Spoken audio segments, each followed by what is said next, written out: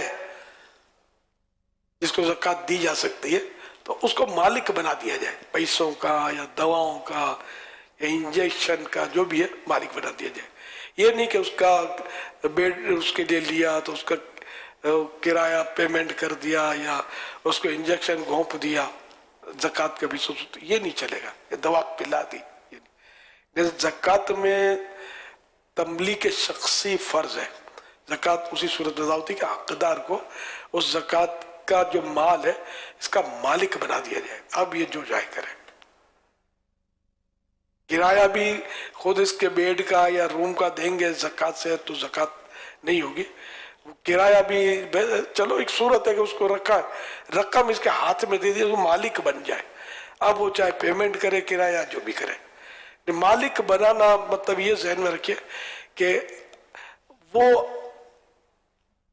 اقدام کرنا ہوگا, وہ انداز اختیار کرنا ہوگا جس سے جس یہ زکوٰۃ کا مالک بن جائے.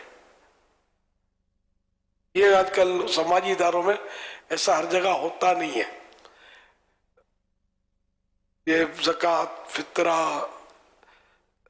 بیاج, نیاج سب آنے دو, سود, یہ سب مکس کر کے یہ چلا رہے ہوتے ہیں. یہ آخرت کا بڑا نقصان ہے, بڑا نقصان ہے. علماء سے رہنمائی لے کر آگے بڑھنی چاہیے. اب یہ بولو ہم نے علماء کو پوچھا ہے, کس کو پوچھا؟ مسجد کے امام صاحب کو پوچھا تھا. مسجد کا امام, ہر امام مفتی تو ہوتا نہیں ہے, یا کسی داڑھی والے کو پوچھ لیا. اب ہر داڑھی والا کو عالم تو نہیں ہوتا نا. تو یہ باقاعدہ جو دارالفتہ ہوتے ہیں, یا اپنا دارالفتہ اہل سنت ہے الحمدللہ, تو ایتھینٹک جو علماء ہوتے ہیں ان سے معلومات کی جائے, وہ صحیح ہماری رہنمائی فرمائیں گے. بشیر احمد ہے, کہتے ہیں دودھ پیتے بچے کی پسلیاں چلتی ہوں تو اس کا ایک علاج یہ بھی ہے کہ مکھی کو مار کر اس کے دونوں پروں کو ماں کے دودھ میں ملا کر بچے کو پلا دیا جائے.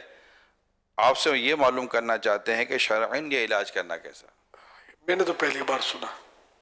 پھر یہ کہ حشرات الارض, ہاں مکھی یعنی جو بھی زمین سے کیڑے مکوڑے جو اٹھتے ہیں حشرات الارض کہلاتے ہیں, تو ان کا کھانا حرام ہے. ٹڈی حلال ہے, ٹڈی حشرات الارض میں ہے. ویسے ٹڈی کی مطلب مخصوص اس کے حدیث ہیں. تو اس کے علاوہ جو یہ زمین سے جو بھی جانور کیڑے مکوڑے, یہ چوہے, کاکروچ, اور یہ دواؤں میں کیا کیا کھلا رہے ہوتے ہیں بعض صورتوں میں, تو یہ مطلب یہ چیزیں جائز نہیں. تو مکھی بھی جائز نہیں ہے کھانا, چاہے پر کھائے یا اس کی ٹانگ کھائے. تنویر حسین نے کہتے کیا علم دین حاصل کرتے ہوئے طالب علم کو اگر موت آ جائے تو اس کی بھی کوئی فضیلت ہے؟ شہید بھی, اور یہ کہ اس کا درجہ اللہ اپنا جنت کے اندر اس کے اور نبیوں کے درمیان صرف ایک درجے کا فرق ہوگا. سبحان اللہ. علم دین حاصل کرتے ہوئے. یا علم دین. جبران خان کہتے ہیں ٹوٹے ہوئے پیالے میں چائے وغیرہ پینا کیسا ہے؟ ٹوٹی ہوئی جگہ سے پینا مکروہ لکھا ہے, اگر دوسری سائڈ سے پیتا تو حرج نہیں. ڈاکٹر عمر معلوم کرنا چاہتے ہیں اگر کسی کو کوئی ڈراؤنا یا برا خواب نظر آئے تو اس کو کیا کرنا چاہیے؟ مسلم شریف کی حدیث سے مبارکہ ہے کہ رسول اللہ صلی اللہ علیہ وسلم نے ارشاد فرمایا, جب تم میں سے کوئی ناپسندیدہ خواب دیکھے تو اپنے بائیں جانب لیفٹ سائڈ 3 بار تھوک دے, یعنی تھتکارے, اور 3 بار شیطان سے اللہ کی پناہ مانگے, یعنی اعوذ باللہ من الشیطان الرجیم پڑھ لے, اور جس کروٹ پر تھا اس سے پھر جائے.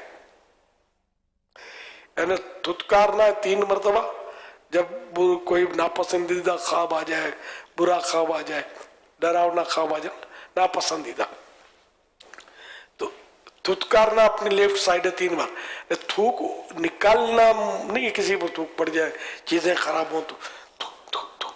اب دیکھو تھوک نکلی نہیں, لیکن یہ ایک تحقیر کی علامت ہے نا, حقار کی. تھوک بھلے تھوک نہیں ڈالی تو اگلے کو کتنا برا لگے گا, تو یہ شیطان کو مطلب یہ تھتکارا جاتا ہے اس طرح، اس کے وسوسوں سے بچنے کے لیے 3 بار تھوک دے یعنی تھتکار دے، اور 3 بار شیطان سے اللہ کی پناہ مانگے، مثلا اعوذ باللہ من الشیطان الرجیم 3 بار پڑھ لیں، اور اب یہ کہ سائیڈ تبدیل کر لیں، کروٹ بدل لیں۔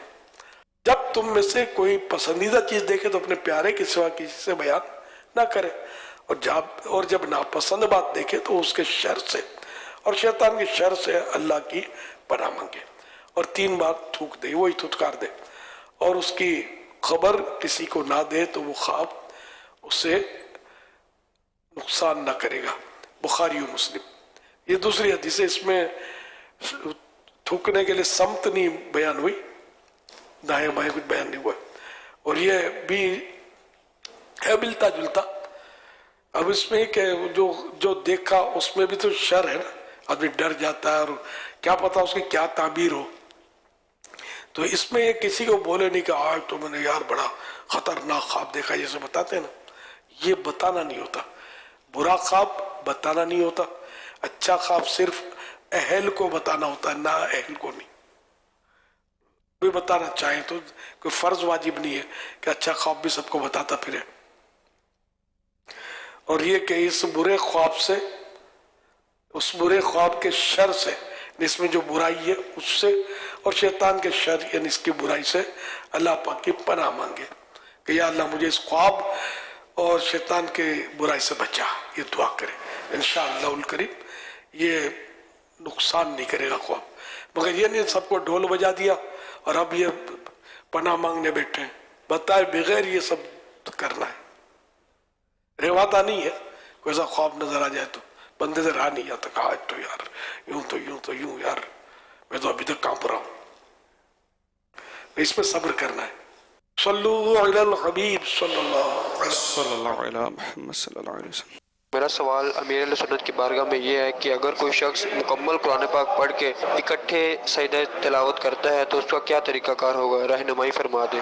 صحیح طریقہ یہی ہے کہ جیسے جیسے تلاوت کی اور رکاوٹ کوئی نہیں تھی، مجبوری نہیں تھی، تو اسی وقت سجدے کر لے، ورنہ کہ آخر میں 14 سجدے بھی کیے تو واجب تو ادا ہو جائے گا، اس کا 14 ہوتے ہیں، تو یہ کہ یہ کھڑے کھڑے اللہ اکبر کہہ کر سجدے میں جائے، اور اللہ اکبر کہہ کر خواہ بیٹھ جائے گا کھڑا ہو جائے، وہاں وہی کہ مستحب وہی ہے کہ وہ کھڑے ہو کر ہر سجدہ کھڑے کھڑے کرے، اللہ اکبر کہہ کر، ہاتھ اٹھانا، ہاتھ باندھنا، سلام پھیرنا، یہ اس میں کچھ بھی نہیں ہے، لوگ کر رہے ہوتے ہی ہے، دیکھا دیکھی، تو اللہ یہ بھی نہیں اٹھا، اللہ اکبر کہہ کر سجدے میں گیا، 3 بار سبحان ربی الاعلیٰ کہہ لیجئے، اللہ اکبر کہہ کر کھڑے ہو جائیں، پھر یہ کہ اللہ اکبر کہہ کر، تو یہ 14 سجدے یوں کر لیجئے، یا جتنے باقی وہ کر لیجئے، سلام پھیرنے کی ضرورت نہیں ہے،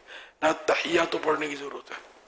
کچھ لوگ کی اس طرح کی کیفیت ہوتی ہے کہ بیماری، پریشانی، قرض اور طرح طرح کی ان کے لیے آزمائشوں کا سلسلہ ہوتا ہے، اور یہ پریشانیاں ختم ہونے کا نام نہیں لے رہی ہوتی، تو کافی مایوسی سے پھیل جاتی ہے، کچھ سمجھ نہیں آ رہا ہوتا کہ کیا کرے، ہر طرح سے جیسے لگتا ہے کہ پھنس گئے ہیں۔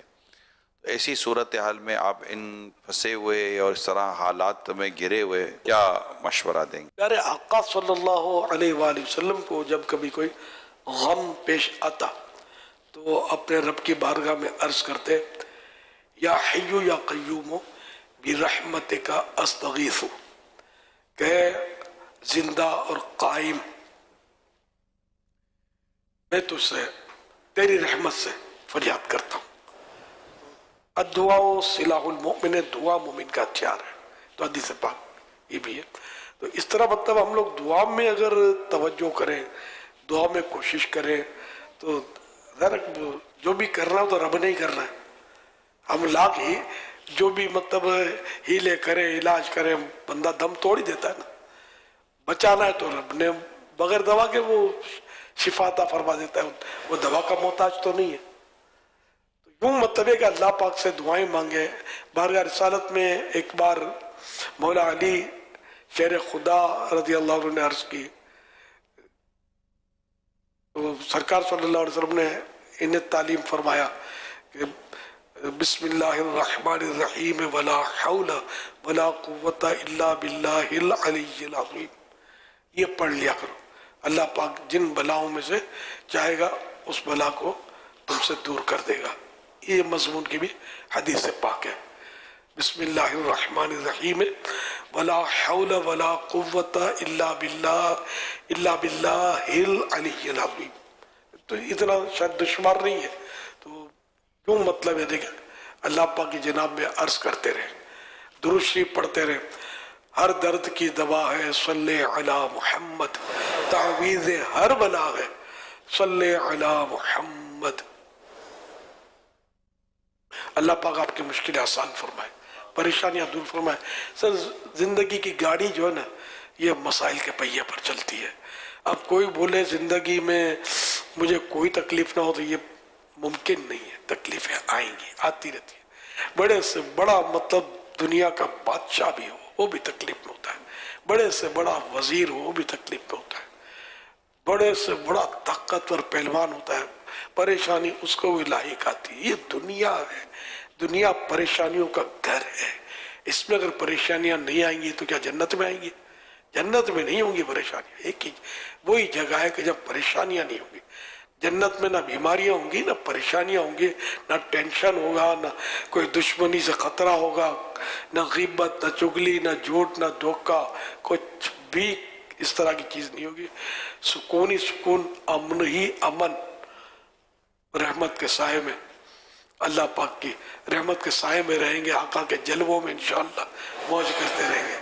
یہ دنیا کی تکلیفوں سے گزر کر صبر کر کے دامن مصطفیٰ تھام کر چلتے رہیں گے تو انشاءاللہ ان کے پیچھے پیچھے جنت بھی چلے جائیں گے انشاءاللہ کریم۔ ایک بزرگ فرماتے ہیں اگر تجھے کوئی ناگوار بات پیش آئے اور اسے چھٹکارے کی کوئی صورت نہ بنتی ہو تو تم ہمت نہ ہارو اور یوں اس مصیبت سے خلاصی پاؤ، اور اگر اس مصیبت سے نکلنے کی کوئی راہ ہی نہیں تو کم از کم رونا دھونا تو مت مچاؤ، کہ شور و غل اور واویلا مچانے سے کیا حاصل، کیا بیماری پریشانی چلی جائے گی۔ یہ ایک صبر کرنے کا انداز ہے، بتایا ایک بزرگ نے روز الاخیار صفحہ نمبر 189 کے ذریعے کہ مصیبت آئے تو ہمت مت ہارو، اور یوں ہمت نہیں ہارو گے، ذہن بنا لو گے کہ یار بس ٹھیک ہے جو میرے رب نے چاہا وہ ہوا، تو اس طرح بھی صبر کرنے میں آسانی ہوگی اور اس مصیبت سے خلاصی ہوگی بے صبری کی، اور مصیبت سے نکلنے کوئی راہ نہیں۔ اگر ایسی مصیبت ہے کہ کوئی رستہ ہی نہیں نکلنے گا اس سے تو بھی رونا دھونا مت بچاؤ نا، رونے دھونے سے تھوڑی مصیبت چلی جاتی ہے۔ غم روزگار میں میرے اشک بہہ رہے ہیں، تیرا غم اگر رلاتا تو کچھ اور بات ہوتی۔ دنیا کے غموں میں کیا آنسو برباد کرنے تھے، اللہ کی یاد میں آنسو نکلے، خوف خدا میں آنسو بہے، غم مصطفیٰ میں، عشق رسول میں آنسو اگر جاری ہوں تو یہ بڑی سعادت والے آنسو ہیں، سعادت ہے۔ صلو علی الحبیب صلی اللہ علیہ محمد صلی اللہ علیہ وسلم۔ رمضان رحمت کا سامان، رمضان بخشش کا اعلان، مدنی مذاکرہ علم و عمل کا جا